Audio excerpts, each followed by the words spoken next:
बिस्मिल्लाहिर्रहमानिर्रहीम। Welcome guys, welcome to my channel coding with Anas WD। तो guys ये video बनाने का जो मकसद है वो ये है कि ये मुकम्मल इस वीडियो में मैं HTML के बारे में आपको गाइड करूं। तो ये HTML इन वन वीडियो होने वाला है। तो चलिए तो गाइस प्रीवियस वीडियो में मैंने एक वीडियो में एक टॉपिक जो है वो आपको क्लियर अप करवाया है। तो इस वीडियो में मैं HTML को मुकम्मल आपको समझाने वाला हूँ इस वीडियो में। तो नेक्स्ट वीडियोस में हम इंशाल्लाह जो है वो CSS इंट्रोडक्शन टू CSS करेंगे कि कैसे हम अपनी वेबसाइट पर CSS जो है वो इम्प्लीमेंट करके एक बहुत ही ब्यूटीफुल जो है वो वेबसाइट का डिज़ाइन जो है वो क्रिएट कर सकें। तो चलिए गाइस शुरू करते हैं। Okay, what is HTML? Guys HTML को हम जो है वो वेब पेज का स्ट्रक्चर जो है वो बनाने के लिए यूज़ करते हैं। तो ये जो हमारी HTML है ये एलिमेंट्स की जो सीरीज़ है उनके ऊपर कंसिस्ट करती है। तो HTML elements tell the browser how to display the content, कि जो हमारे HTML एलिमेंट्स होते हैं उनको हम बताते हैं, उनको हम टेल द ब्राउज़र के वो ब्राउज़र को बताते हैं कि कैसे हमारा जो कंटेंट वो डिस्प्ले होना चाहिए।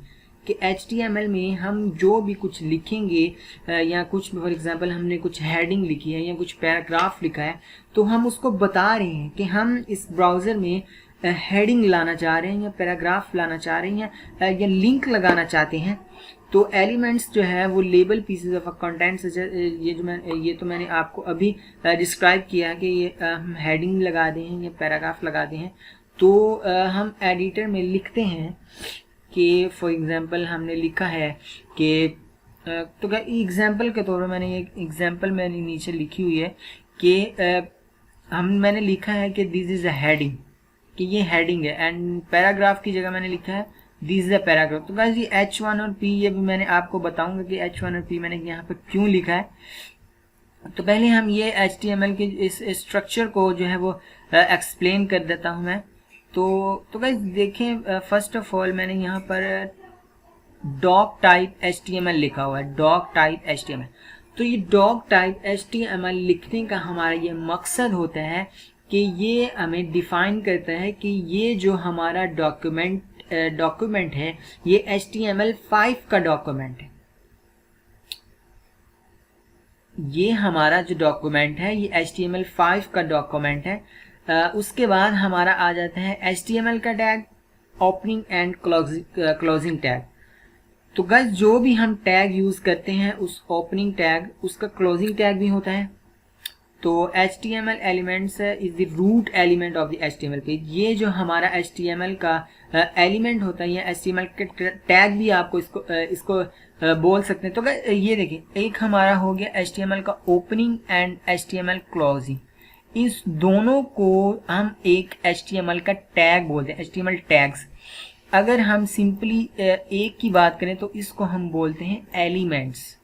तो यहाँ ये बता रहा है कि the HTML elements is the root element of an HTML page, कि हम जितना भी कोड लिखेंगे वो इस HTML की एलिमेंट्स के अंदर ही हम जो है वो लिखेंगे।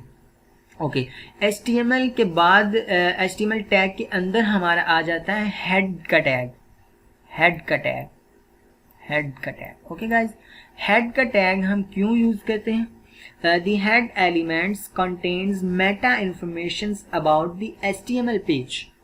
कि the head element हम इसलिए यूज़ करते हैं, इसमें हम मेटा इंफॉर्मेशंस जो है वो रखते हैं। फॉर एग्जांपल हमने कोई लिंक्स लगाने हैं या बॉडी में हम जो है वो फॉन्ट ऑसम का जो है वो आइकन यूज़ करते हैं। तो उस आइकन हम तभी यूज़ कर सकेंगे कि जब हम उस फॉन्ट ऑसम का सीरियल लिंक जो है वो अपने हेड में पेस्ट आउट करेंगे। तो इसलिए वो हमारी मेटा इंफॉर्मेशन हो जाती है। तो नेक्स्ट हमारे पास हेड के अंदर हमारे पास टाइटल आ जाता है। टाइटल में हम स्पेसिफाई करते हैं HTML पेज विद ये आपको मैं बता दूं कि हमारा जो टाइटल वो कहाँ हमें शो करेगा। तो बस ये देखिए, टॉप पे हमें ये HTML complete.pdf ये हमारा जो नज़र आ रहा है ये हमारा टाइटल होगा। तो ऐसे ही जब आप कोई वेबसाइट क्रिएट करते हैं तो उसके टॉप पे एक आपको आइकन शो हो रहा होता है और राइट साइड पे आपको उसका टाइटल शो हो रहा होता है। तो इसलिए हम हेड के अंदर मेटा इंफॉर्मेशन के अलावा हम टाइटल का टैग लगाकर उसमें हम अपना टाइटल जो है वो लिखते होते हैं। और आगे हमारा जो मेन टैग होता है वो हमारा होता है बॉडी का tag. The body elements defines the document's body and is a container for all the visible contents such as headings, paragraphs and images, hyperlinks, tables, lists and etc. तो guys जितना भी हमारा कोड होगा या जो भी हम अपने वेब ब्राउज़र में फ्रंट पेज पर जो है वो डिस्प्ले करवाना चाह रहे हैं उसको हम जो है वो बॉडी के अंदर ही लिखेंगे गाइस। बॉडी के बाहर आप अगर लिखेंगे तो वो हमें एरर देगा, हमारा जो कंटेंट होगा वो हमें वेब ब्राउज़र में डिस्प्ले नहीं होगा। तो इसलिए हमारा जितना भी कोड होगा वो हम बॉडी के अंदर लिखेंगे। For example this is a heading and this is a paragraph. तो नीचे चलते हैं, आपको इसका स्ट्रक्चर भी मैंने बनाया है तो इसका स्ट्रक्चर भी मैं आपको वो जो है दिखा देता हूँ। तो ये देखें गाइस, ये हमारा फर्स्ट ऑफ ऑल HTML आ जाता है। मेन जो रूट एलिमेंट्स है हमारा HTML एंड HTML के अंदर हमारा जो है वो हेड आ जाता है। फर्स्ट ऑफ ऑल हेड के अंदर हमारा टाइटल आ जाता है एंड देन नेक्स्ट एंड हमारा जो है वो मेटा इन्फॉर्मेशन जो है मैंने अभी आपको डिफाइन किया है वो हमारे हेड के अंदर जो है वो हम लिखेंगे। उसके बाद हमारा जो मेन टैग है वो बॉडी का है और इसी के अंदर हम जो है वो कंटेंट लिखते हैं जो हमें वेब ब्राउज़र में डिस्प्ले करवाना होता है। For example heading and paragraph, ये तो एग्जांपल के तौर पर है। नेक्स्ट हम इसको प्रैक्टिकली करेंगे तो हम जो है वो आपको क्लियरली हो जाएगा। तो नेक्स्ट हम HTML एडिटर कौन कौन सा यूज़ करते हैं। जो तो गाइज आपको वेबसाइट बनाने के लिए एक कोड एडिटर की ज़रूरत होती है जिस पे आप ये लिखते हैं कि हम फॉर एग्जांपल हम लिख रहे हैं कि दिस इज़ अ हेडिंग या माय हेडिंग। तो हमने ये उसको बताया है कि हमें ये जो है वेब ब्राउज़र में ऐसे शो होना चाहिए, हमें ये वाली हेडिंग शो होनी चाहिए, ये वाला पैराग्राफ शो होना चाहिए। तो उसके लिए हमें कोड एडिटर यूज़ करने होते हैं। तो गाइज ये थोड़े से कोड एडिटर मैंने यहाँ पे लिखे हुए हैं। विजुअल स्टूडियो कोड है, उसके बाद सबलाइम टेक्स्ट है, उसके बाद नोटपैड जो है प्लस है, उसके बाद ड्रीम वीवर है, उसके बाद नोटपैड। तो गाइज मैं आपको सजेस्ट करूँगा कि आप विजुअल स्टूडियो कोड जो है वो यूज़ करें क्योंकि इसके बहुत से फीचर्स भी आ जाते हैं। तो एक न्यू विंडो ओपन कर लेते हैं। यहाँ पर VS कोड लिख देते हैं, सॉरी VSCode.com, VS कोड आएगा सिर्फ।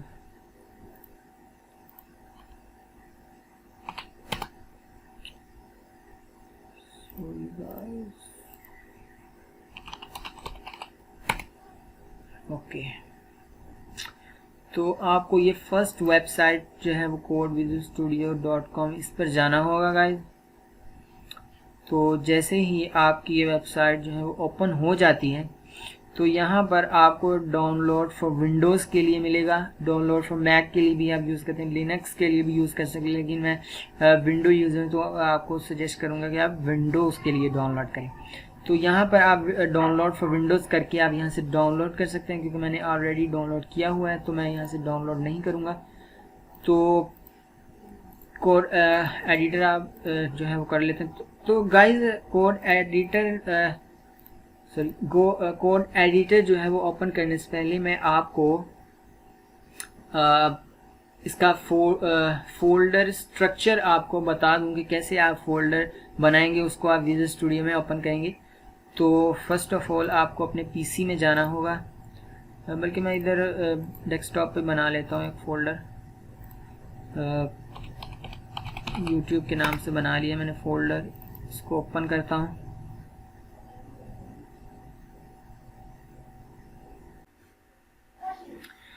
तो गाइज मैं फ़ोल्डर में आ चुका हूँ एंड इस फोल्डर में एक और फोल्डर हम बना लेते हैं जिसमें हम लिख देते हैं यूट्यूब वीडियो। ठीक हो गया गाइज, ये हमने फ़ोल्डर बना लिया एंड देन हम विजुअल स्टूडियो कोड में एक न्यू विंडो ओपन कर लेते हैं। ये मैंने ऑलरेडी ओपन की हुई है, आपने इससे घबराना नहीं है गाइज। तो विजुअल स्टूडियो कोड की न्यू विंडो मैंने ओपन कर ली है। तो ये थोड़ा सा टाइम ले रही है, इसको ओपन होने दें। ओके, यहाँ से आप इसको फुल स्क्रीन कर लें। ओके, यहाँ पर गाइस फाइल्स में जाना होगा, फाइल्स में जाकर ओपन फोल्डर करेंगे। जब आप ओपन फोल्डर करने के बाद आपके पास ये जो है वो आ जाएगा। इसमें आप डेस्कटॉप में, हम जैसे भी डेस्कटॉप में जाएंगे एंड यूट्यूब के अंदर एंड यूट्यूब वीडियोस, इसको आप सिलेक्ट फोल्डर करेंगे तो आपका जो फोल्डर होगा वो VS कोड में ओपन हो जाएगा। तो ओपन हो जाएगा, ओपन हो गया है। Yes, options. ओके गाइस, इस वेलकम स्क्रीन को आप यहाँ से रिमूव कर सकते हैं। तो ये हमारा जो YouTube वीडियोस वाला था वो फोल्डर हमने VS कोड में ओपन कर लिया है। तो VS कोड में ओपन करने के बाद आप यहाँ पर एक फ़ाइल क्रिएट कर सकते हैं। न्यू फाइल में जाएंगे, यहाँ पर आप लिखेंगे index.html, इंटर प्रेस करेंगे तो वो फाइल जो है वो आपकी क्रिएट हो जाएगी इंडेक्स। तो गाइस आपने ये ध्यान रखना है कि आपने जो भी कोई वेबसाइट कोई भी आपने फाइल बनानी है, फॉर एग्जांपल इंडेक्स के नाम से या होम के नाम से या अबाउट के नाम से या वो जो या कोई भी आप जो है वो नाम रखना चाह रहे हैं, तो उसके आगे आपको .html लाजमी लिखना होगा। अगर आप .html नहीं लिखेंगे तो वो जो डॉक्यूमेंट है वो आपका HTML डॉक्यूमेंट कंसीडर नहीं किया जाएगा।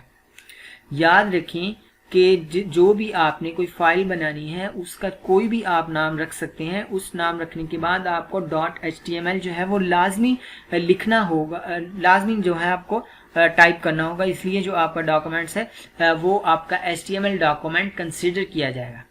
तो फर्स्ट ऑफ ऑल हम लिख लेते हैं यहाँ पर डॉक टाइप HTML, उसके बाद हमारा था HTML। तो HTML का टैग के अंदर हमारा था गाइस हेड का टैग, हेड के अंदर था हमारा टाइटल। आपको वो स्ट्रक्चर याद होगा, यहाँ पर मैं लिख देता हूँ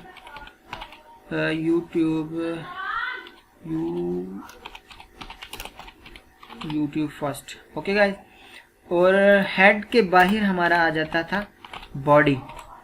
तो गाइस ये बॉडी जो है ये हमारा मेन टैग है, इसी के अंदर हम जो है अपना कंटेंट लिखेंगे जो हमें वेब ब्राउज़र में डिस्प्ले करवाना है।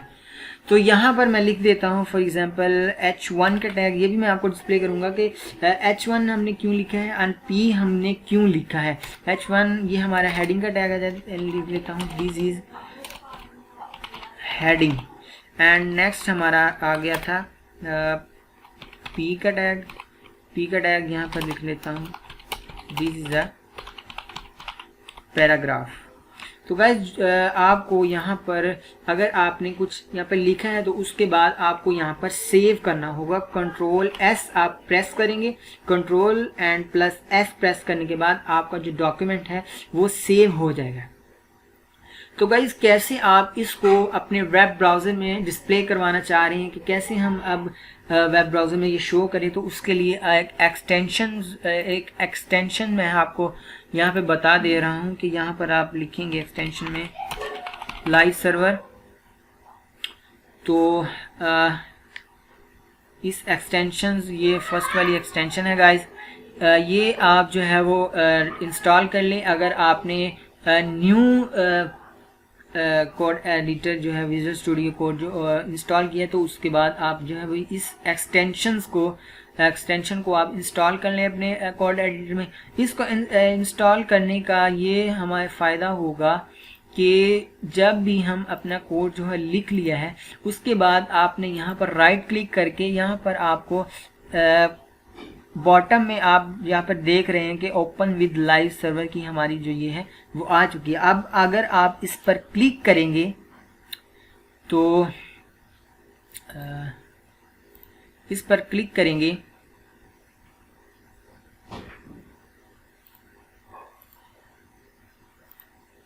थोड़ा सा टाइम ले रहा है ये। तो जब आप उस पर क्लिक करेंगे तो हमारा जो कोड एडिटर में हमने कुछ भी लिखा होगा वो हमारे वेब ब्राउज़र में डिस्प्ले करेगा। ये देखिए guys, this is a heading and this is a paragraph.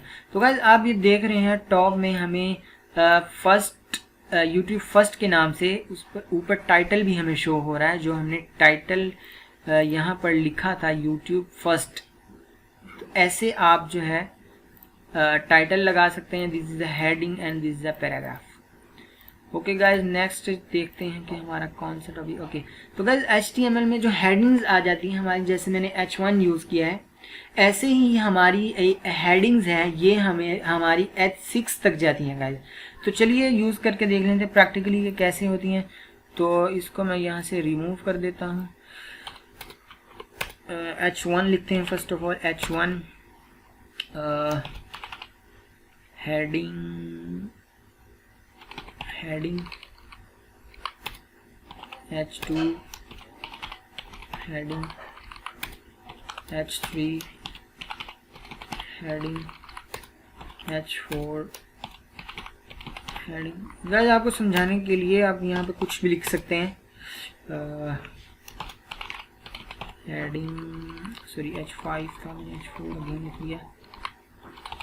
H5 था, H6 हेडिंग। ओके गाइस, यहाँ तक था। इसको सेव करते हैं, चलते हैं, देखते हैं, इसको रिफ्रेश होने देते हैं। तो ये देखें गाइस, हमारी H1 थोड़ी सी इम्पोर्टेंट है, उसके बाद ये थोड़ी कम इम्पोर्टेंट है, उससे कम, उससे कम, ये उससे कम, और ये H6 है, ये बहुत ही कम इम्पोर्टेंट है। ज़्यादातर जो प्रोग्रामर्स होते हैं वो H1 यूज़ करते हैं या H2 यूज़ करते हैं। ये आपकी डिपेंडेंसीज के ऊपर डिपेंड है कि कैसे आप इसको यूज़ करते हैं। तो ये तो हमने देख लिया H1 हेडिंग्स। एंड नेक्स्ट आपको मैं बताने वाला हूँ कि अगर आपने इस कोड को आप बार बार नहीं टाइप करना चाहते तो उसके लिए एक एक्सटेंशंस है।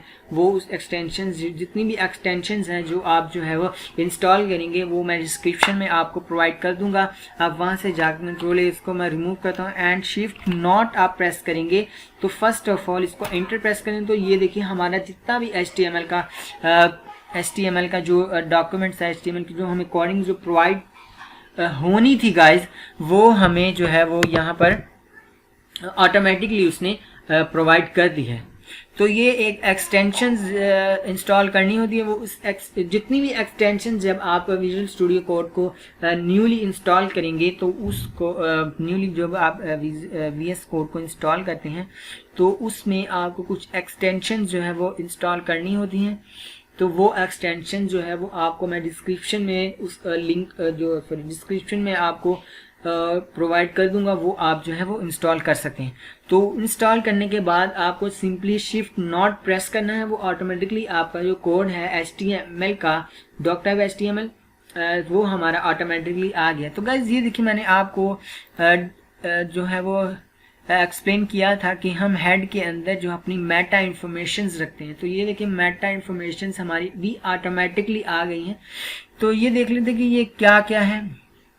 तो ये मेटा नेम जो हमारा व्यू पोर्ट है, उसके बाद कंटेंट, इसकी विथ जो है डिवाइस की, जो हमारी डिवाइस की जो विथ है, जो हमारी पीसी की है, जो हमारी लैपटॉप की जो हमारी विथ है, वो हमारी डिवाइस विथ जो हमारी मुकम्मल डिवाइस होगी उसकी विथ के बराबर हमें जो इसकी विथ वो प्रोवाइड कर देगा ऑटोमेटिकली। इनिशियलाइज स्केल जो है 1.0 होगा इसका। तो ऐसे का तो ये देखें टाइटल में भी आप जो है वो अपना टाइटल भी लिख सकते हैं एंड बॉडी के अंदर जितना भी आपका कंटेंट आप वेब ब्राउजर में डिस्प्ले करवाना चाह रहे हैं वो आपका सारा जो है वो बॉडी के अंदर ही आप जो है वो लिखेंगे। ओके, और नेक्स्ट हम देख लेते हैं कि हमारा क्या है। ओके, नेक्स्ट गाइज हमारा आ जाता है HTML links. HTML links are defined with the anchor tag. तो गाइज ये हम एक जो है इसको एंकर टैग बोलते हैं। अब एंकर टैग लगाकर आप अपनी वेबसाइट पर एक लिंक जो है वो लगा सकते हैं। तो चलिए देख लेते हैं, इसको प्रैक्टिकली करके देख लेते हैं। तो अपने कोड एडिटर में चलते हैं। यहाँ पर एक हेडिंग का टैग ले लेता हूँ H1 करके, यहाँ पर लिख देता हूँ HTML लिंक्स एंड यहाँ पर एक एंकर टैग लिखते हैं, सॉरी एंकर टैग लिया एंड यहाँ पर मैं लिखता हूँ go to Google. Okay, go to Google. तो गाइस एंकर टैग में हम जो है वो लिंक्स ऐसे लगाते हैं कि आपको ओपनिंग टैग के अंदर href का एट्रीब्यूट यूज करना होता है। href and is equal to लगाकर आपको डबल कोड लिख देने होते हैं। इसके अंदर आपको वो लिंक लगा देना होता है जिस लिंक पर आप जो है वो रीडायरेक्ट होना चाहते हैं, कि जो इस पर क्लिक करें गो टू गूगल पर, वो उस लिंक पर रीडायरेक्ट हो जाए। तो इसके लिए हम अपने वेब ब्राउज़र में चलते हैं, यहाँ पर लिख देते हैं google.com।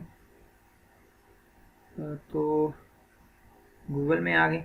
तो इस लिंक को हम यहाँ से कॉपी करेंगे एंड इस href में हम इसको पेस्ट कर देंगे, सेव करेंगे। सेव करने के बाद अपने वेब ब्राउज़र में चलेंगे। तो ये देखें गाइस, हमारे पास एक गो टू गूगल का एक लिंक हमें जनरेट कर दिया है। तो अगर मैं इस पर क्लिक करता हूँ तो वो मुझे इस टैब पर ले आएगा, फॉर एग्जांपल इस वाले टैब पर ले आएगा गाइस। तो चलें देखते हैं, गूगल वाले पर मैंने क्लिक किया तो ये देखें वो मुझे गूगल वाले पे ले आया। ऐसे आप अपनी वेबसाइट पर लिंक लगा सकते हैं।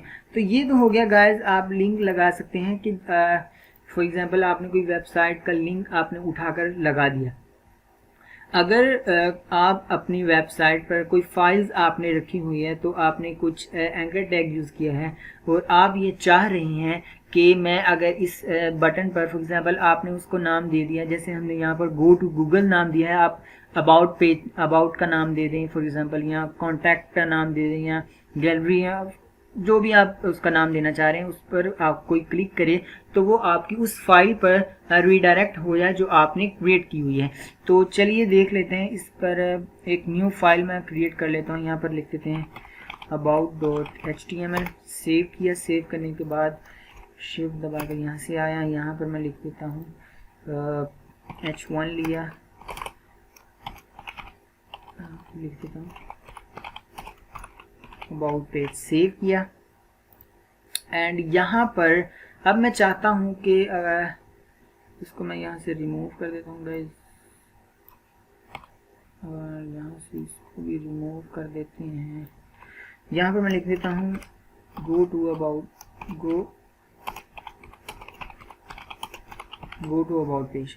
तो मैं चाहता हूँ कि अगर सेव किया, सेव करने के बाद चलते हैं तो ये देखिए लिंक आ गया। अगर मैं इस पर क्लिक करता हूँ तो वो हमें रीडायरेक्ट नहीं करवाता, क्योंकि मैंने इस पर वो उस फाइल का पाथ जो है वो उसको डिफाइन नहीं किया, इसलिए वो हमें रीडायरेक्ट नहीं करवा रहा। तो मैं चाह रहा हूँ कि अगर इस अबाउट वाले लिंक पर कोई क्लिक करता है तो वो हमें अबाउट वाले पेज पर ले जाए। तो उसके लिए आपको यहाँ href में इस अबाउट वाले पेज का पाथ देना है। फॉर एग्जांपल मैं यहाँ लिखता हूँ about.html। सेव किया एंड सेव करके इसको रिफ्रेश करते हैं। तो अगर अब मैं इस पर क्लिक करूं तो गाइस आपने यहाँ पर इसके सर्च वाले बार में यहाँ पर देखना है कि हमारा जो पाथ है वो चेंज हो रहा होगा। तो ये देखिए अबाउट पेज आ गया, यहाँ पर इसका जो पाथ था वो भी चेंज हो गया, अबाउट आ गया। तो इसको बैक कर सकते हो। ऐसे ही अगर आप चाह रहे हैं को उस अबाउट वाले पेज पर भी आप एंकर टैग लगा सकते हैं। यहाँ पर एंकर टैग लगाया एंड यहाँ पर हमने लिख दिया होम पेज लिख दिया एंड यहाँ पर हम index.html का पाथ दे देंगे। सेव करते हैं इसको एंड रिफ्रेश करते हैं। तो इस पर मैं यहाँ पर आ गया एंड होम पेज पर क्लिक करते हैं तो वापस मैं अपने इंडेक्स वाले पेज पर आ जाता हूँ। तो ऐसे गाइस आप अपनी वेबसाइट पर लिंक्स लगा सकते हैं। ये ऐसे ही है जैसे आप फॉर एग्जांपल मैं आपको समझा देता हूँ कि आपने कोई वेबसाइट ओपन किया, फॉर एग्जांपल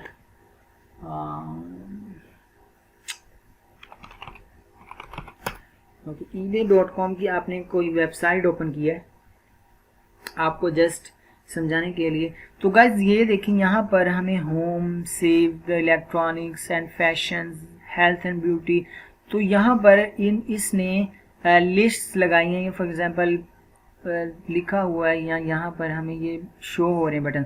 तो गाइस यहाँ पर अगर मैं सेव वाले पर क्लिक करता हूँ या मॉडल्स या डिटेल्स या डील्स वाले में या सेल्स वाले में किसी पर भी क्लिक करूँगा तो वो मुझे उस सेल्स वाले में या डील्स वाले में या स्पोर्ट्स वाले में वो मुझे रिडायरेक्ट करवा देगा। तो ऐसे ही गाइस आपकी जब आप एक मुकम्मल वेबसाइट क्रिएट करेंगे तो आपके पास बहुत सारी फाइलें होंगी, index.html, about.html, उसके बाद कॉन्टैक्ट की फॉर्म होगी, उसके बाद साइन अप लॉगिंग के लिए आपने फॉर्म्स बनाए हुए होंगे। तो ऐसे ही जब आप उस पर बटन्स पर क्लिक करवाएंगे, फॉर एग्जांपल कोई अगर साइन अप पर क्लिक करता है तो वो साइन अप वाले पेज पर रिडायरेक्ट होना चाहिए। तो इसके लिए आप लिंक्स लगाते हैं, एंकर टैग यूज करते हैं, href हमारा एट्रीब्यूट आ जाता है भाई, href हमारा एट्रीब्यूट आ जाता है। अब हम आगे एट्रीब्यूट्स के समझेंगे कि एट्रीब्यूट्स होते क्या हैं। तो चलिए अपनी पीडीएफ फाइल में चलते हैं। तो यहाँ पर HTML एट्रीब्यूट्स, तो all HTML elements can have attributes, कि जितने भी HTML के एलिमेंट्स हैं वो एट्रीब्यूट्स रखते हैं, HTML रखते हैं। Attributes provide additional information about element. ये गाइस इसको समझ लेते हैं एक बार। ये देखें हम यहाँ पर फॉर एग्जांपल इसको अभी हम रिमूव करते हैं यहाँ से। ये एक हमारा एंकर टैग है, इसको एलिमेंट्स भी आप कह सकते हैं। ये हमारा एक एंकर टैग है, इसके अंदर हमने होम पेज लिखा हुआ है। तो ये कह रहा है कि एट्रीब्यूट्स प्रोवाइड, ये हमें प्रोवाइड करता है in additional information about element, कि उस एलिमेंट के मुतल्लिक हमें ये कुछ एडिशनल इंफॉर्मेशन जो है वो प्रोवाइड करता है। फॉर एग्जांपल होम पेज था, यहाँ पर मैंने href का एट्रीब्यूट लगाया, उसके अंदर मैंने index.html का जो है वो पाथ लिख दिया। अब ये एडिशनल इंफॉर्मेशन हो गई है इस जो है वो एलिमेंट्स की, एडिशनल इंफॉर्मेशन हो गई है एलिमेंट की। तो ऐसे गाइस आप एट्रीब्यूट हम यूज करते हैं। Attributes are always specified in the start tag. Okay guys, तो गाइस यहाँ पर हमने देखा कि जो एट्रीब्यूट्स आप यूज करते हैं वो हमेशा हमारे स्टार्ट टैग के अंदर ही आप उसको स्पेसिफाई करते हैं। जैसे हमने ये स्टार्ट टैग के अंदर ही हमने href का एट्रीब्यूट लिया एंड देन उसका जो है वो पार्ट डिफाइन किया स्टार्ट टैग के अंदर ही। अगर आप उसको एंड टैग के अंदर आप लिखेंगे तो वो आपको एरर देगा, डिस्प्ले नहीं होगा। इसलिए आपको ये ध्यान रखना है कि जो भी कोई आप टैग यूज कर रहे हैं, सॉरी एट्रीब्यूट यूज कर रहे हैं, उसको आप स्टार्टिंग टैग के अंदर ही आप उसको यूज कर सकते हैं। Attribute usually come in name value pairs like name is equal and, ये तो हमने गाइस देख लिया कि ऐसे आप जो है यूज करते हैं। पहले आपका एट्रीब्यूट्स का नेम आएगा, उसके बाद is equal and double quotes के बाद उसकी वैल्यू आएगी जिस पर आप उस लिंक को आप करना चाहें। तो ये हमारे कुछ एट्रीब्यूट्स मैंने यहाँ पर लिखे हैं। href का तो हमने देख लिया है। href का एट्रीब्यूट आप लिंक लगाने के लिए यूज करते हैं या किसी एक पेज से दूसरे पेज में रिडायरेक्ट करवाने के लिए आप एंकर टैग एंड href का एट्रीब्यूट का यूज करते हैं। नेक्स्ट हमारे पास आ जाता है src। तो गाइस src का एट्रीब्यूट हम क्यों यूज करते हैं ये भी हम देख लेते हैं। तो ये हम जो है वो इमेजेस लगाने के लिए उसको यूज करते हैं। तो अगर नेक्स्ट हमारा टॉपिक ये भी है HTML इमेजेस। तो HTML इमेजेस, तो गाइज इमेजेस जो है आप अपनी वेबसाइट पर लगा सकते हैं। फॉर एग्जांपल आपने कोई वेबसाइट ओपन की है तो आप उसमें देखते हैं कि उसमें इमेजेस भी लगी होती हैं, उसमें बैकग्राउंड इमेजेस भी लगी होती हैं। तो ये सारा कुछ हम इस में देखेंगे कि आप HTML इमेजेस में अपने वेबसाइट में HTML इमेजेस कैसे यूज़ कर सकें। तो चलते हैं अपने कोड एडिटर में, इंडेक्स में चलते हैं, अबाउट में अभी हम नहीं जा रहे। इसको मैं यहाँ से रिमूव कर देता हूँ, यहाँ हेडिंग दे देते हैं HTML इमेजेस एंड देन यहाँ पर हम लिखा इमेज। इमेज। ओके, अब इस इमेज के अंदर हमने एक सोर्स का एट्रीब्यूट यूज़ करना होता है। सोर्स का एट्रीब्यूट यूज़ करने के बाद जैसे ही हमने href का एट्रीब्यूट यूज़ किया था कि उस पर हमने उस किसी वेबसाइट का लिंक हमने वहाँ पर प्रोवाइड कर दिया उसको, या फिर आप किसी फाइल का या पाथ उसको डिफाइन करना चाह रहे हैं, उस पर फाइल का पाथ आपने उस पर जो है वो लिख दिया। ऐसे ही आपने ओपनिंग टैग के अंदर, इसका एक टैग ही होता है ओपनिंग, इसका आप क्लोजिंग भी कर सकते हैं लेकिन आप इसका ओपनिंग ही रखिए। तो इस ओपनिंग टैग के अंदर आपको एक सोर्स का एट्रीब्यूट लिखना होता है। सोर्स का एट्रीब्यूट लिखने के बाद इस पर is equal to and double quote लिखने के बाद उसके अंदर आपको इमेज का पाथ डिफाइन करना होता है। एंड हमारे पास एक आल्ट का एट्रीब्यूट भी आता है गाइस। आल्ट का एट्रीब्यूट आप क्यों यूज़ करते हैं और किस लिए यूज़ करते हैं ये भी हम देखेंगे। तो चलते हैं अपने कोड एडिटर में, इसको जो है वो प्रैक्टिकली कर देते हैं। तो इसके अंदर हमने src का एट्रीब्यूट लगाया, डबल कोट लगाया। तो यहाँ पर आप जैसे हमने एंकर टैग के अंदर href में किसी वेबसाइट का लिंक लगाया था, एक्सटर्नल वेबसाइट का, फॉर एग्जांपल अपने प्रोजेक्ट के बाहर किसी वेबसाइट का लिंक हमने उठाकर लगा दिया। ऐसे ही कोई इमेज हमारे प्रोजेक्ट में नहीं पड़ी, फॉर एग्जांपल हमारे पीसी में नहीं पड़ी हुई कोई इमेज या आपके लैपटॉप में कोई इमेज नहीं पड़ी हुई, तो आप उस इमेज को ऑनलाइन भी आप उस इमेज को जो है वो गूगल इमेजेस से जाकर भी उसका कॉपी इमेज एड्रेस करके भी आप उसको यूज़ कर सकते हैं। चलिए यूज़ कर लेके देख लेते हैं। चलते हैं गूगल इमेजेस पर चलते हैं। गूगल इमेजेस पर जाने के बाद आपको यहाँ पर गूगल इमेजेस, यहाँ पर आपको कोई इमेज जो है वो आपको चूज़ करनी है। फॉर एग्जांपल यहाँ पर लैपटॉप लिख लेते हैं, लैपटॉप की इमेज हम लगाना चाह रहे हैं अपनी वेबसाइट पर। तो यहाँ से आप जो है वो कोई भी इमेज आप उठा सकते हैं, कोई इमेज हमें ये यहाँ से, इसको आप फॉर एग्जांपल मैं ये वाली इमेज लगाना चाह रहा हूँ, तो इस पर आप राइट क्लिक करेंगे, बॉटम में आप देखेंगे कॉपी इमेज एड्रेस लिखा होगा, आप इसको क्लिक करेंगे तो आपको जो इसका इमेज का जो एड्रेस है वो कॉपी हो जाएगा। अब आपने इस सोर्स के अंदर इसको पेस्ट कर देना है गाइस। ओके, इसको पेस्ट करने के बाद इसको आप सेव करेंगे। सेव करने के बाद जब आप देखेंगे तो हमारी इमेज जो है वो डिस्प्ले हो रही है हमारे वेब ब्राउज़र में। तो अब हम देख लेते हैं कि आल्ट का एट्रीब्यूट हम क्यों यूज़ करते हैं। इसके जैसे ही हमने यहाँ पर आल्ट लिखा एंड आल में हम यहाँ पर लिख दिया नो इमेज। सेव करते हैं, चलते हैं वेब ब्राउज़र में। तो यहाँ पर हमें नो इमेज तो कहीं नज़र नहीं आ रहा गाइस, क्योंकि हमने तो यहाँ पर लिखा था नो इमेज, तो हमें यहाँ पर डिस्प्ले होना चाहिए ना, लेकिन हमें यहाँ पे डिस्प्ले नहीं हो रहा। वो ऐसा क्यों? तो गाइस इसलिए हमें इसलिए डिस्प्ले नहीं हो रहा क्योंकि हमारी इमेज डिस्प्ले हो रही है। अगर किसी वजह से आपकी इमेज डिस्प्ले नहीं हो रही, फॉर एग्जांपल कोई ऐसी चीज़ आपने कोई मिस्टेक कर दिया, कोई आपने पाथ में कुछ मिस्टेक कर दिया, अपने पाथ जो है वो सही नहीं लिखा या सही नहीं लगाया उसका पाथ, तो आपकी इमेज शो नहीं हो रही। तो जब किसी वजह से आपकी इमेज शो नहीं हो रही, तब हमने आल्ट में जो लिखा होगा वो हमें डिस्प्ले होगा हमारे वेब ब्राउज़र में। तो चलिए इसको मैं यहाँ से रिमूव कर देता हूँ, सारी इमेज एड्रेस को सेव करते हैं। सेव करने के बाद चलते हैं, तो चलिए देखते हैं। ये देखिएगा हमारे आल्ट में हमने इमेज हमारी शो नहीं हो रही, तो हमारा जो आल्ट का हमने जो लिखा था नो इमेज, वो हमें यहाँ पर डिस्प्ले हो रहा है।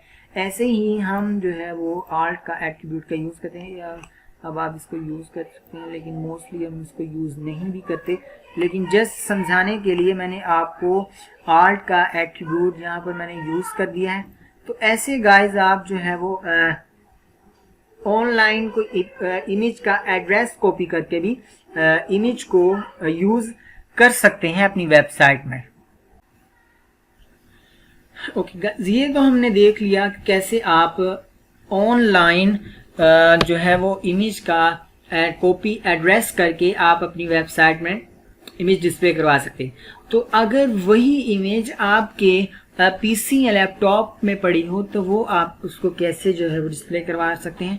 तो चलिए चलते हैं अपने जहाँ पर हमने फोल्डर बनाया था उसके अंदर चलते हैं, अपने प्रोजेक्ट के अंदर। इसके अंदर हम एक और फोल्डर क्रिएट करेंगे जो हमारा होगा इमेजेस के नाम से। इस इमेजेस के अंदर हम वो इमेज जो है वो रखेंगे। तो चलिए यहाँ से इस इमेज को सेव कर लेते हैं।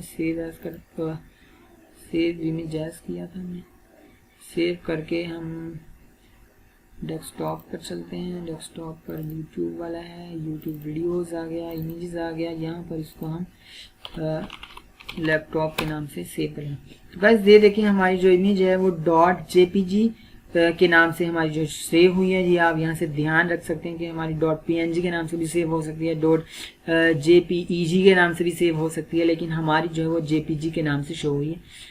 तो चलिए देख लेते हैं। उसके बाद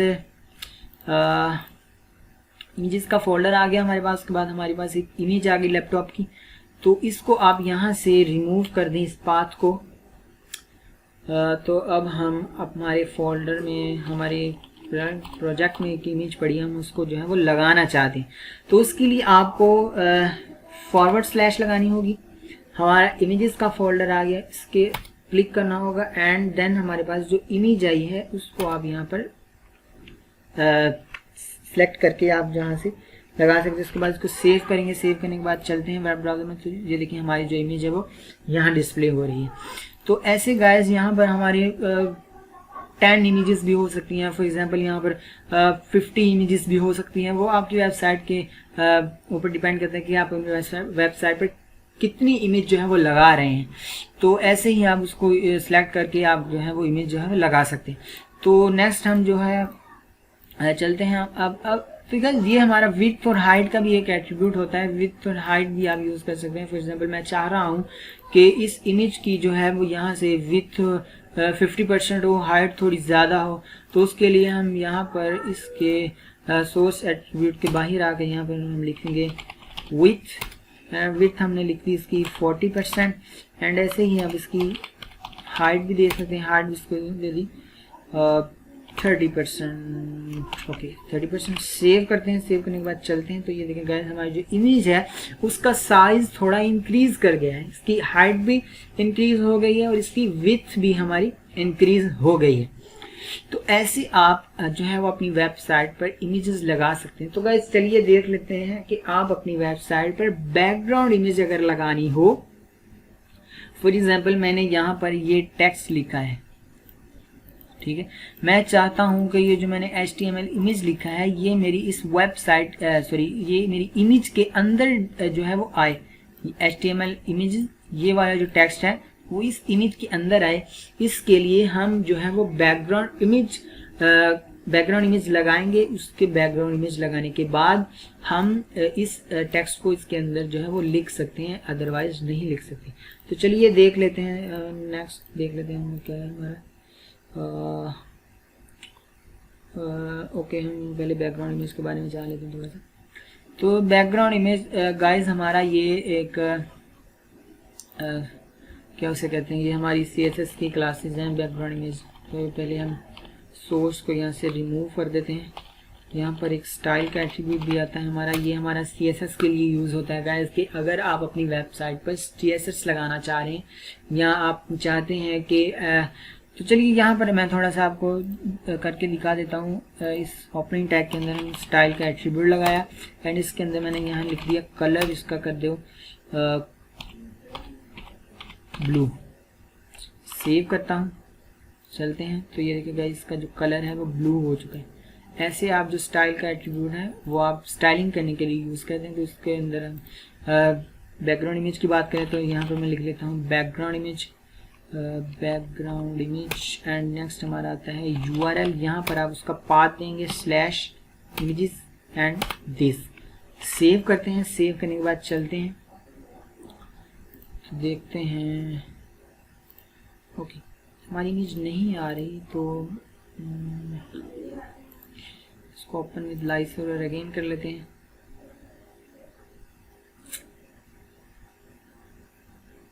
ओके गाइस हमारी इमेज शो नहीं हो रही। आई थिंक यहाँ पर सोर्स डेट देखें,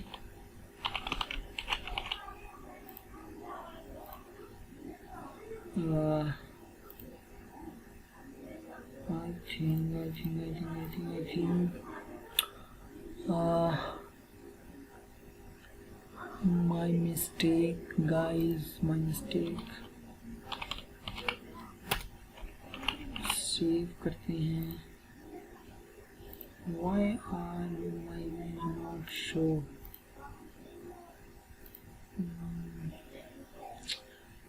तो गाइज यहाँ पर मेरी इमेज जो है वो शो नहीं कर रही.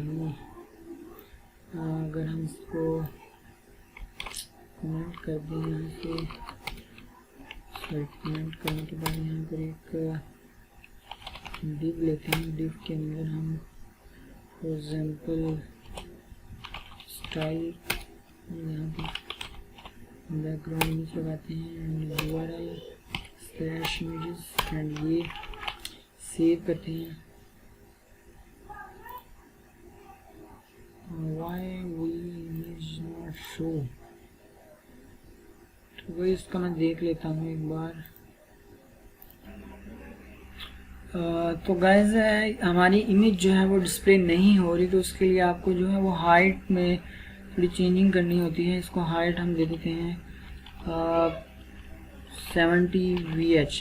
तो गाइज यहाँ पर मैंने परसेंट के बजाय मैंने यहाँ पर VH यहाँ पर क्यों लिखा है.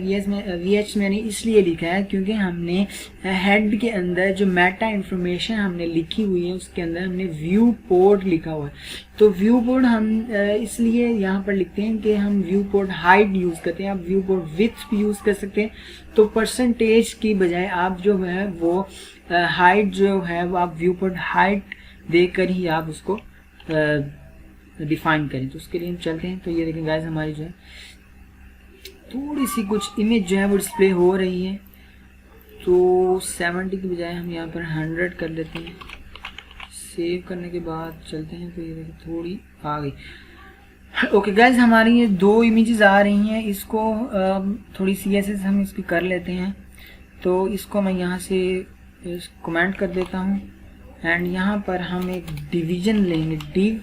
डिव लेने के बाद ये हमारे भी एक डिव का टैग होता है. जैसे आप फॉर एग्जांपल आपने कोई वेबसाइट ओपन की है, कोई वेबसाइट यहाँ से आपने ओपन कर ली, ये वाली आपने कोई वेबसाइट ओपन की है. इस वेबसाइट में हमारा ये जो हेडिंग सॉरी ये जो नेविगेशन होती है, नेविगेशन इसको नैब बार भी बोलते हैं, इसकी एक डिवीजन होती है, ये एक सेक्शन होता है. ये हमारा हो गया कंटेनर या हेडर. ये जो हमारा कैरोसेल आ जाता है ये भी हमारा एक डिवीजन होती है.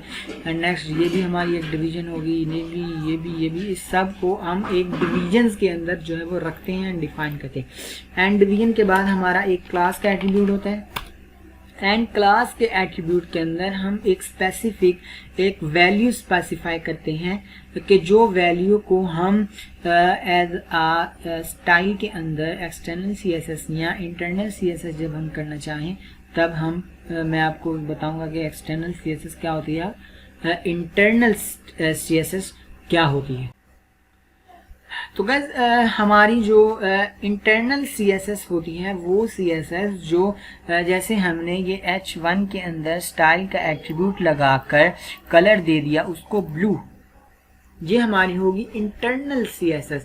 अगर हम चाहें कि हम इसकी एक्सटर्नल CSS करना चाहें तब हम हेड के बाहर एंड बॉडी के ऊपर यहाँ हम स्टाइल का टैग लगाएंगे एंड इसके अंदर हम जो है अपनी CSS की जो भी हमारी क्लासेस होगी वो हम एक्सटर्नल जो है वो डिफाइन कर रहे होते हैं. तो इसके अंदर मैं यहाँ सिंपली लिख देता हूँ इमेज. सेव करने के बाद यहाँ मैं इमेज लगाना चाह रहा हूँ, यहाँ पर मैं लिख देता हूँ इमेज. लगाने के बाद यहाँ पर हमने लिखा dot image. Okay guys dot image. यहाँ पर हमने लिख दिया बैकग्राउंड इमेज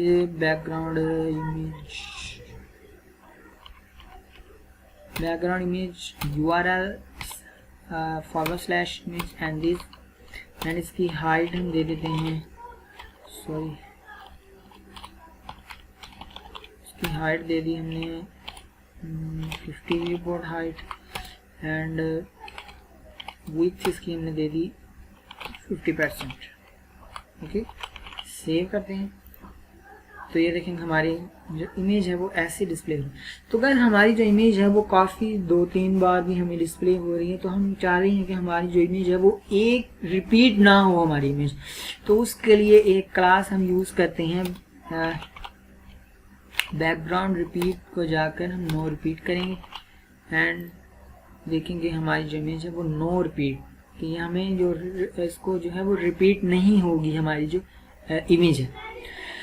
तो हम जो चाहते हैं कि इसके अंदर टेक्स्ट कोई लिखा हुआ आए, तो हम सिंपली इस डिफ के अंदर आएंगे एंड सिंपली यहाँ पर लिखेंगे H3 लेंगे। H3 के अंदर हम लिखेंगे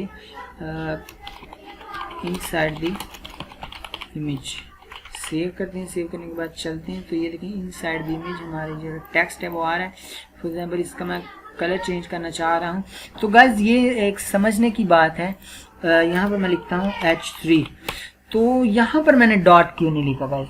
क्योंकि ये एक सिंपली टैग है, सिंपली टैग है, इसमें कोई मैंने एट्रीब्यूट यूज़ नहीं किया। ये सिंपली एक टैग है, ये एलिमेंट है हमारा। इसको हम चाह रहे हैं कि सिर्फ इसी का हो, तो इसके लिए हम यहाँ पर लिखेंगे कलर।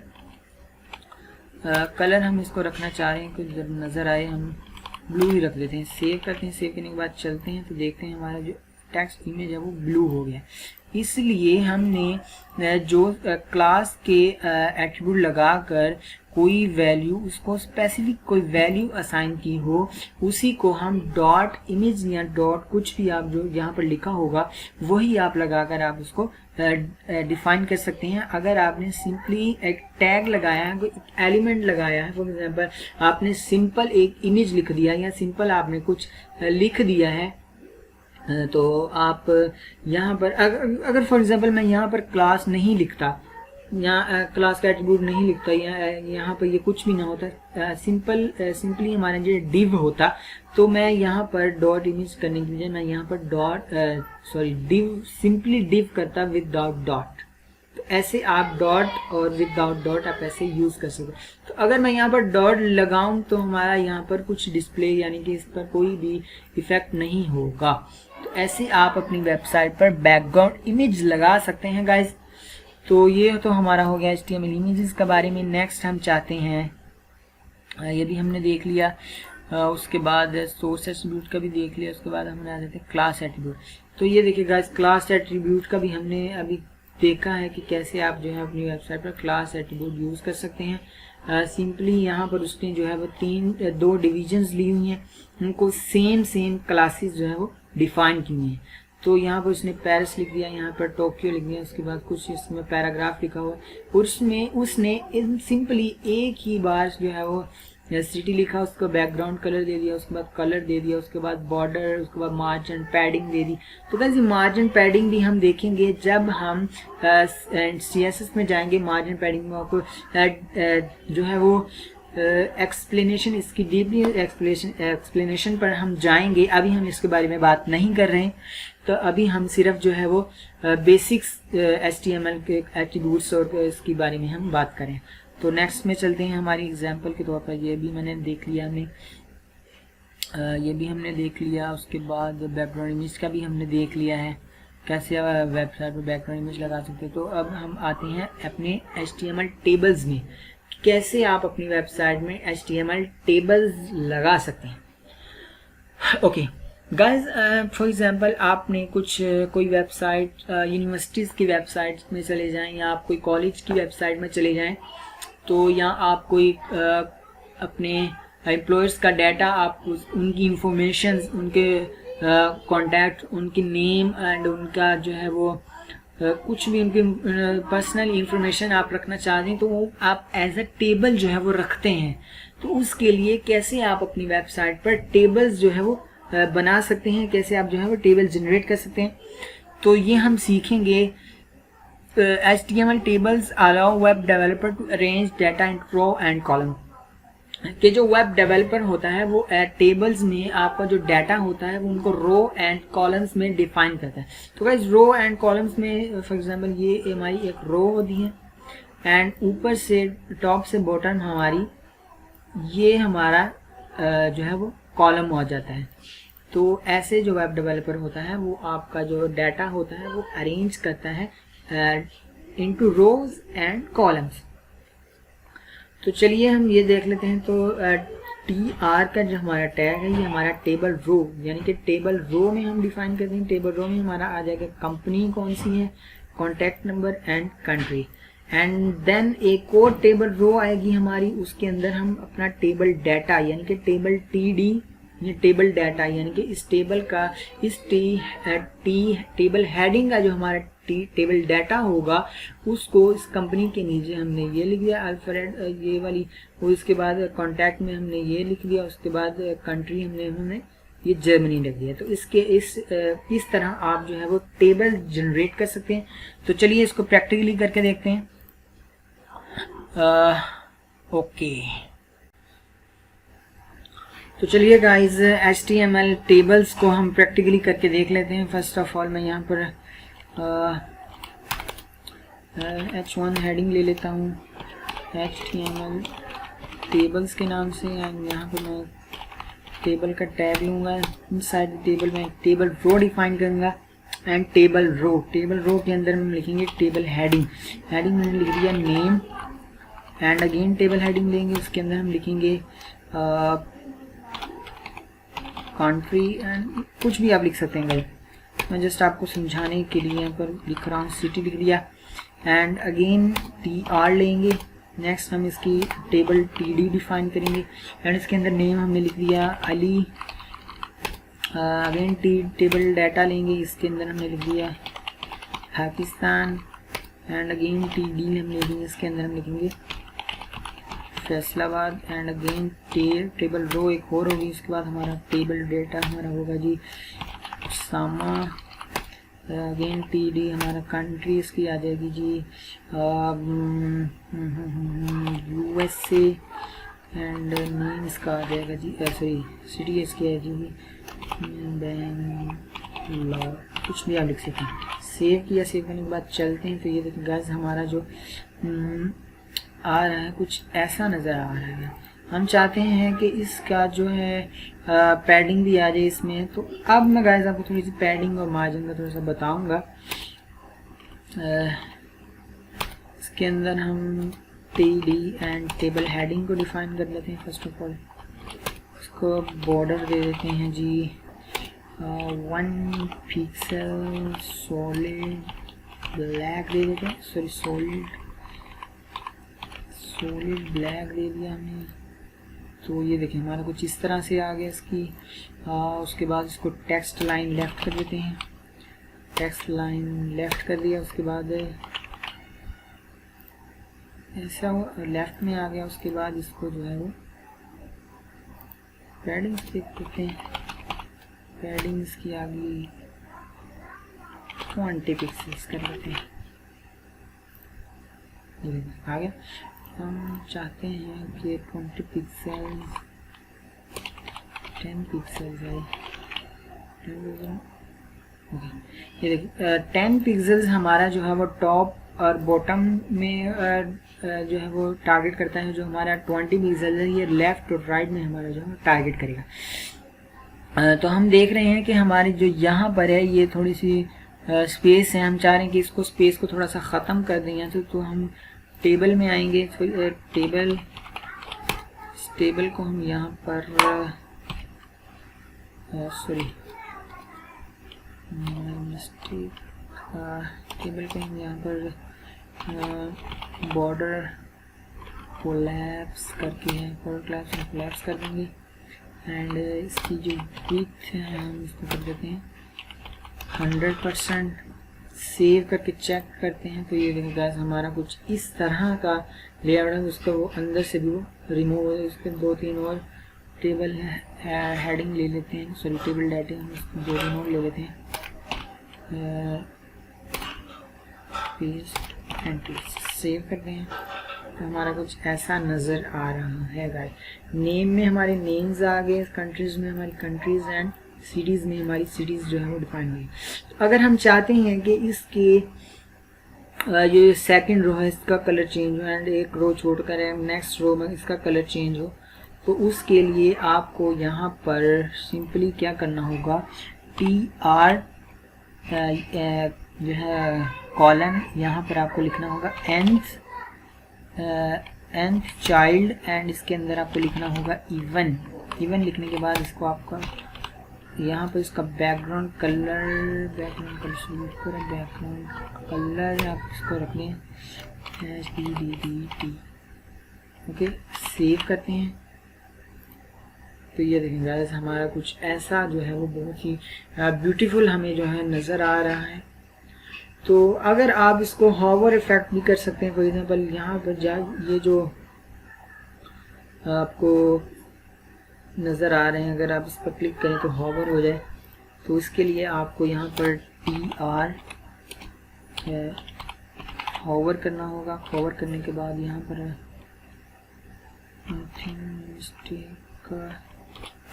हॉवर करने के बाद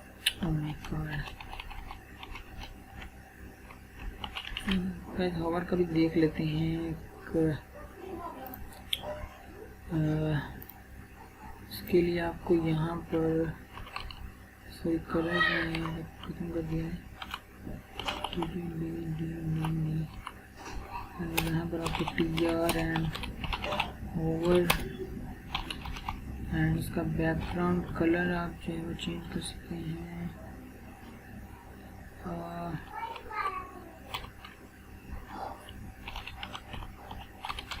बैकग्राउंड कलर भी इसको हम दे देते हैं, ग्रे दे देते हैं। सेव किया, सेव होने के बाद चलिए, तो ये देखिए गाइस हमारा जो हॉवर इफेक्ट है वो काम कर रहा है। चाहता हूँ कि इसको यही कलर दे दें जो हमने ऊपर दिया था, #DDT। सेव करते हैं, तो ये देखिए हमारा जो है ऐसा नज़र आ रहा है। ऐसे गाइस आप जो है वो अपनी वेबसाइट पर एक ब्यूटीफुल जो है वो टेबल्स क्रिएट कर सकते हैं। तो अपने PDF में चलते हैं, तो ये देखिए गाइस मैंने एक टेबल्स का जो है वो आपको पिक्चर जो है आपको जस्ट समझाने के लिए आपको यहाँ पर जो है वो आप ऐसे टेबल्स बना सकते हैं। फर्स्ट नेम, यहाँ पर आपका रोल नंबर में जो भी आप लिखना चाह रहे हैं वो आ गया, उसके बाद आपका नेम्स आ गया, उसके बाद लास्ट नेम, उसके बाद ईमेल्स एंड एज वगैरह। एंड नेक्स्ट हमारा जो टॉपिक आ जाता है गाइस, हमारा आ जाता है HTML लिस्ट। तो guys it's a very simple topic, ये एक बहुत ही सिंपल टॉपिक है। आप लिस्ट आप यूज़ करते हैं, फॉर एग्जांपल आप लिस्ट यूज़ करते हैं नेविगेशन बनाने के लिए भी आप यूज़ करते हैं। जब हम CSS पर जाएंगे तब हम लिस्ट यूज़ करें। अभी हम जान लेते हैं कि लिस्ट हम यूज़ करते हैं वो क्यों यूज़ करते हैं, कितनी किस्म की है। तो गाइस हमारे पास 2 टाइप्स ऑफ लिस्ट आ जाती हैं। एक हमारे पास होती है अनऑर्डर लिस्ट एंड नेक्स्ट हमारे पास आ जाती हैं order list.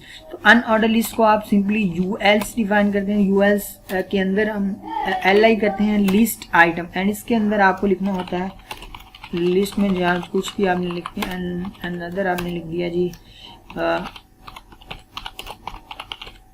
Graphic designing, and another आपने लिख दिया जी यहाँ पर एंड्रॉयड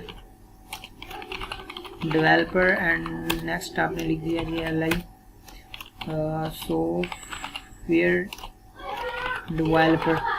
सेव करते हैं गाइस। सेव करने के बाद चलते हैं, तो ये देखिए हमारी जो लिस्ट है वो यहाँ पर आ चुकी है। तो अगर आप चाहते हैं कि हमारी जो डॉट्स नज़र आ रही हैं यहाँ पर हमें 1 2 3 ऐसे जो है वो डिस्प्ले हो, तो उसके लिए सिंपली आपको U की जगह पर यहाँ पर O कर देना होगा गाइस।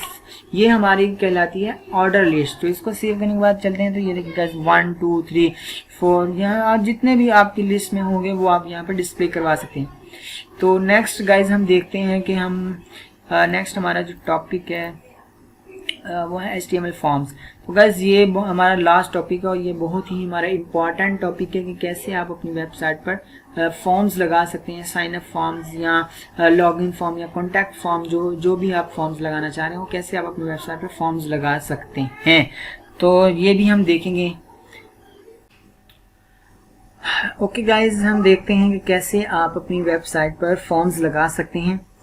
ये मैंने एग्जाम्पल के तौर पर आपको एक पिक्चर जो है वो यहाँ पर पेस्ट किया है। यहाँ पर मैंने दिखाया हुआ कि कैसे आप फॉर्म्स यूज़ कर सकते हैं। इसको थोड़ा सा जो है वो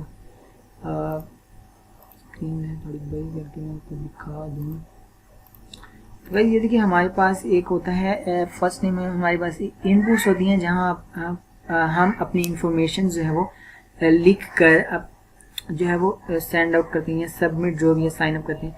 N HTML form is use to the collect input user input, and the user input is the most often sent to the server for processing. के जैसे ही आप जो है वो साइन अप करते हैं, साइन अप करने के बाद जो आपका डाटा होता है या जो आपकी इंफॉर्मेशंस होती हैं जो आपने प्रोवाइड की होती हैं वो हमारी चली जाती हैं सर्वर के पास। ये हमारा बैकएंड पे वर्क, बैकएंड के लिए हम यूज़ करते हैं। तो गाइस अभी हम इसको फ्रंट एंड के लिए सिर्फ लेआउट पर अभी हम फोकस कर रहे हैं। तो अभी हम ये जानेंगे कि कैसे आप जो है वो अपनी वेबसाइट पर फॉर्म्स लगा सकते हैं, चाहे वो साइन अप फॉर्म हो, चाहे वो लॉगिन फॉर्म हो, चाहे वो कॉन्टैक्ट का फॉर्म हो। तो चलिए देख लेते हैं। कोड एडिटर में चलते हैं। तो यहाँ पर हम लिखते हैं सिंपली आपको फॉर्म एक्शन में अभी हम नहीं जाएंगे, एक्शन बैकएंड के लिए यूज होते हैं। ओके, फॉर्म्स यहाँ पर फॉर्म का टैग लगाने के बाद आपके पास एक इनपुट्स होती हैं, इनपुट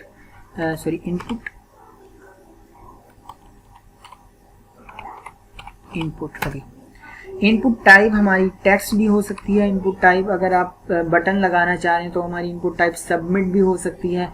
और अगर आप कोई जैसे आपको मैं ये दिखा दूं, जैसे हमारा ये मेल फीमेल एंड अदर, इसके लिए आप लगाना चाह रहे हैं तो इसके लिए हमारी रेडियो भी आ जाती है एंड चेक बॉक्स भी आ जाता है। तो इसके लिए हम इनपुट्स ले लेते हैं, 2-3 इनपुट्स ले लेते हैं। इनपुट ओके, अनदर इनपुट ले ली हमने। ओके, सेव करते हैं। सेव करने के बाद चलते हैं। तो ये देखिए हमारे पास 3 इनपुट्स आ चुकी हैं गाइस, 3 इनपुट्स आ चुके हैं। हमें ये नहीं मालूम कि ये इनपुट्स हम किस लिए, हमने कौन सी इंफॉर्मेशन यहाँ पे जो है वो फिलअप करनी है। तो उसके लिए एक लेबल नाम का हम यूज़ करते हैं। लेबल करके लेबल में फॉर में हम नहीं जाएंगे। यहाँ पर हम लिखते हैं simply first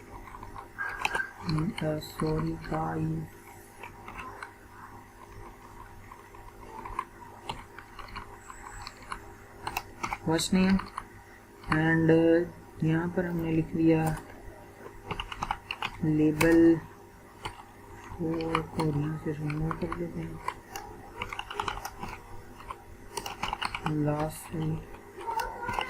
last name and then यहाँ पर लेबल हमने लिख दिया यहाँ पर लिख देते हैं जी यूज़र नेम। ठीक है, सेव कर दें। तो ये देखिए हमारा full name, last name end user name हमें जो है वो शो हो रहा है। तो अगर हम चाहते हैं कि ये जो हमारा फुल फर्स्ट नेम और लास्ट नेम है ये हमारी इनपुट्स के ऊपर आए, तो उसके लिए हमें रॉ ब्रेक्स यूज़ करनी होती हैं। उस रॉ ब्रेक्स को हम BR से जो है वो करते हैं, BR करते हैं। लेबल को भी यहाँ पर BR कर देते हैं, अगेन लेबल BR कर देते हैं। इसको हम रॉ ब्रेक बोलते हैं गाइज। इससे हमारा जो होता है ये एक दूसरे के ऊपर नीचे हो जाते हैं। तो ऐसे आप जो है वो रॉ ब्रेक यूज़ करके सेव करते हैं। तो ये देखेंगे गाइस हमारा ऐसा जो है वो नज़र आ रहा है। आप थोड़ी और कर सकते हैं। तो अब ये देखेंगे गाइस हमने यहाँ पर लिख दिया। फॉर एग्जांपल आप ऐसे भी लिख सकते हैं। तो अगर हमने यहाँ पर पासवर्ड के लिए कुछ लगाना चाह रहे हैं, पासवर्ड के लिए, तो हमें एक और इनपुट्स आनी चाहिए। एक और इनपुट लेबल लेते हैं। लेबल ले लिया हमने email. Okay guys, BR and BR। Input type अब हम यहाँ पर रखेंगे email. Okay guys, BR and another हम लेबल ले लेते हैं। यहाँ पर फॉर को यहाँ से रिमूव कर देते हैं। यहाँ पर लिखेंगे password and again row break करेंगे एंड इनपुट टाइप हमारी होगी पासवर्ड एंड सेव करने के बाद चलते हैं। तो हमारी ये कुछ आ सकती, पासवर्ड में हम अगर कुछ लिखते हैं तो पासवर्ड भी हमारा लिखा जा रहा है। तो ये ऐसे आप जो है ऐसे जो है वो आप अपनी वेबसाइट पर इनपुट्स लगा सकते हैं। तो हमें ये देखना था कि ये चेक बॉक्स भी आप लगाना चाह रहे हैं, चेक बॉक्स सॉरी ये यहाँ पर ऐसे इसको लिए हम लगाते हैं। एक मैं यहाँ पर लेबल ले लेता हूँ, सॉरी 2 टाइम्स रो ब्रेक करते हैं, 3 टाइम्स कर लेते हैं। एंड लेबल लिया मैंने यहाँ पर, लेबल मैंने यहाँ पर लिख दिया inter your sorry your gender कर लेते हैं। योर जेंडर करने के बाद यहाँ पर जी कैपिटल हो सकता है। हम अगेन इनपुट लेते हैं एंड इनपुट टाइप हमारी होगी जी चेक बॉक्स सेव करते हैं। तो ये देखिए हमारा जो है वो चेक बॉक्स आ गया है। हम यहाँ पर इसको अगेन एक लेबल ले लेंगे, लेबल हमारा होगा मेल एंड इसको रॉ ब्रेक करेंगे,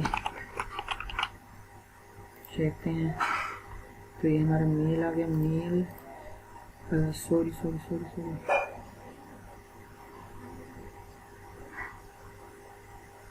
ओके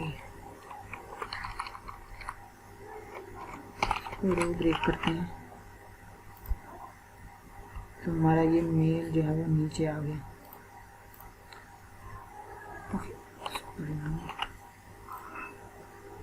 मेल आ गया। ऐसे आप फीमेल के लिए भी कर सकते हैं। इसको मैं यहाँ से कॉपी करता हूँ, copy paste and again paste.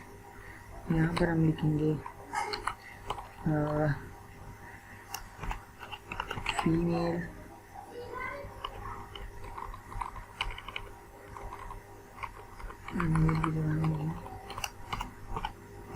Other, save करते हैं, चलते हैं। तो ये देखें ऐसा कुछ आ रहा है।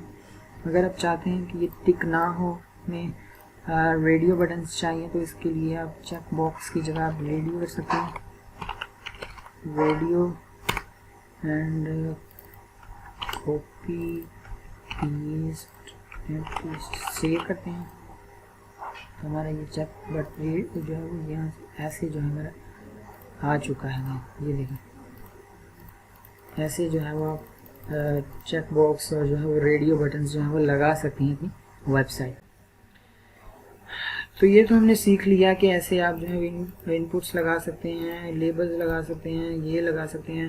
उसके बाद नेक्स्ट हमारा क्या था, ये inter your address text area. इसके लिए हम टेक्स्ट एरिया यूज़ करते हैं गाइस।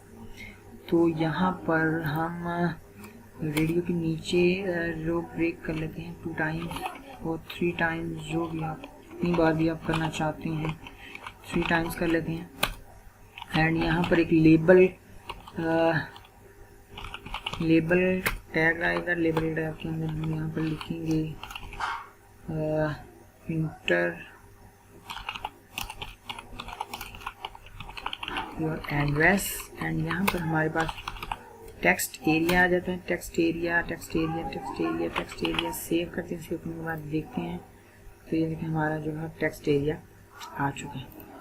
तो इसको भी रो ब्रेक करते हैं, हमारा नीचे आ जाए। तो ये देखिए गाइस ऐसे। तो यहाँ पर हमारे कुछ ऐसे जो इसके बॉर्डर भी हमें नज़र आ रहा है। उसके बाद बॉर्डर के अंदर में ये यूज़ इन्फॉर्मेशन ये, तो उसके लिए आपको फील्ड सेट यूज़ करना होता है गाइस। फॉर्म्स के बाहर आ जाएं, आप यहाँ पर लिखते हैं field set and inside the field set आप यूज़ करते हैं लेजेंड। इसके अंदर हम लिख देते हैं यूज़र इंफॉर्मेशन लिख लिया। एंड देन यहाँ पर आप इस सारे को जो है वो यहाँ से कट करके यहाँ पर पेस्ट कर दें, सेव कर दें। सेव करने के बाद चलते हैं तो ये देखें गाइस हमें कुछ ऐसा जो है वो इंटरफेस देखने को मिल रहा है जैसा कि हमने इस इमेज में हमने जो सीखा था। तो ऐसे गाइस आप यहाँ पर एक H1 भी ले सकते हैं। H1 ले लिया हमने, इसको रो ब्रेक कर देते हैं H1 में हमने लिख दिया जी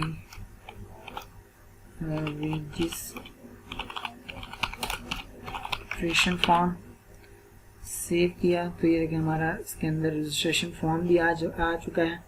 तो ऐसे गाइस आप अपनी तो एक चीज़ तो हमें देखनी है, सॉरी गाइस, अगर आप चाहते हैं कि हमारा जो नेम है ये हमारा इस इनपुट के अंदर डिस्प्ले हो, इस इनपुट के अंदर आए, तो उसके लिए आपको प्लेस होल्डर यूज़ करना होता है।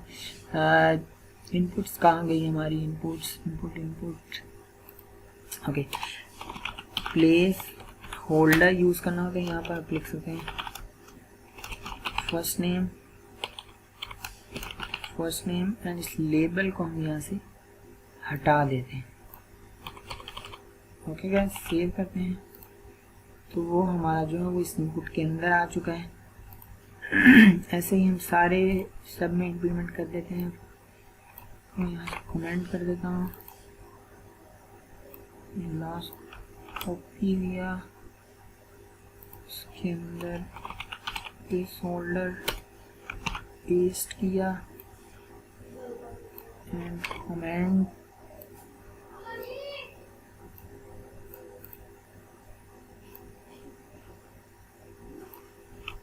Copy, place holder paste, place holder email, इसको यहाँ से कमेंट कर देते हैं। तो ऐसे ही आप पासवर्ड के लिए भी यूज़ करते हैं। पहले मैं इनको हटा देता हूँ गाइस, ये लेबल्स इनको रहने देते हैं, इसको ओके। यहाँ पर place holder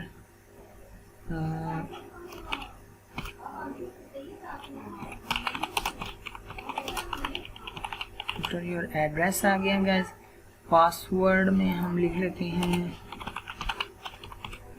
place holder password and okay, save करते हैं। सेव करने के बाद चलते हैं तो ये देखें गाइस हमारा कुछ ऐसे इसके अंदर रो ब्रेक्स कर देते हैं। another row break, another row break, another row break and another row break। Save करते हैं। चले तो ये देखें गाइस हमारा कुछ ऐसा बहुत ही ब्यूटीफुल हमारा जो है वो फॉर्म्स रेडी कर लिया है। तो ऐसे गाइस आप अपनी वेबसाइट पर जो है वो फॉर्म्स लगा सकते हैं। तो ये तो हमने जो लास्ट जितने भी लेक्चर्स हमने लिए हैं उन सब का मैंने एक इस HTML इन वन वीडियो मैंने बनाया है। इसमें मैंने मुकम्मल HTML का जो है आपको गाइड कर दिया है गाइस। ये इसका PDF का जो है वो मैं आपको डिस्क्रिप्शन में मैं प्रोवाइड कर दूंगा गाइस। आप वहाँ से जाकर इसको रीड आउट भी कर सकते हैं एंड वहाँ से जाकर आप इसको पढ़ भी सकते हैं और आपको जो है वो कोडिंग करने में जो है वो आसानी होगी एंड कोडिंग करने में आसानी होगी। तो गाइज यहाँ तक हमारा HTML का जो है वो मैंने कंप्लीट आपको HTML का कोर्स कंप्लीट करवा दिया है। नेक्स्ट वीडियोस में हम जो है वो इंट्रोडक्शन टू CSS करेंगे। गाइज हमने कुछ थोड़ी सी CSS क्लासेस हमने यूज़ की हैं, जैसे ये बॉर्डर्स हो गए, ये विथ होगी इसकी बॉर्डर, ये सारे ये हमने कुछ CSS की क्लासेस यूज़ की हैं। तो जब हम इंट्रोडक्शन टू CSS करें तो इसको हम डीपली देखेंगे। इसकी और भी क्लासेस हैं तो वो हम देखेंगे कि कैसे आप अपनी वेबसाइट पर CSS जो है वो इम्प्लीमेंट कर सकते हैं। तो गाइज विदाउट CSS हमारी वेबसाइट कुछ बहुत सी भद्दी सी वेबसाइट हमें लगती है, जो कि बहुत ही जो है वो ब्यूटीफुल हमें नज़र नहीं आती। तो उसके लिए हम CSS करते हैं, स्टाइलिंग करते हैं उसकी। तो ऐसे ही है गाइस, जैसे आप एक मकान बनाते हैं, आप उस पर प्लस्तर वगैरह नहीं करते, तो जब आप उस पर प्लस्तर करते हैं, आप उसमें रंग करते हैं, आप तो ये आप उस पर स्टाइलिंग कर रहे हैं, उसमें CSS इम्प्लीमेंट करें। ऐसे ही हम अपनी वेबसाइट पर कोई अगर हमने बटन्स लगाए हैं या कोई टेक्स्ट लगाया है तो हम उस पर CSS ऐसे इम्प्लीमेंट करेंगे कि मैं चाह रहा हूँ कि इस टेक्स्ट का कलर वाइट होना चाहिए, ब्लैक होना चाहिए, या इसका फॉन्ट साइज थोड़ा बड़ा होना चाहिए, इसका जो है वो इटैलिक होना चाहिए। तो ऐसे ही हम जो है इसका टेक्स्ट जो है वो सेंटर में होना चाहिए या राइट में होना चाहिए। तो इसके लिए हम जो है वो CSS जो है वो लगाते हैं अपनी वेबसाइट में। तो हम जो है वो नेक्स्ट लेक्चर्स में इंट्रोडक्शन टू CSS पर जाएंगे। तो गाइज यहाँ तक हमारा HTML का कंप्लीट कोर्स मुकम्मल हो चुका है। तो गाइज अगर आपको ये वीडियो अच्छी लगे, इसको लाइक करें, इसको कमेंट करें। आप कमेंट करके भी मुझसे पूछ सकते हैं अगर किसी चीज़ की समझ नहीं लगती आपको।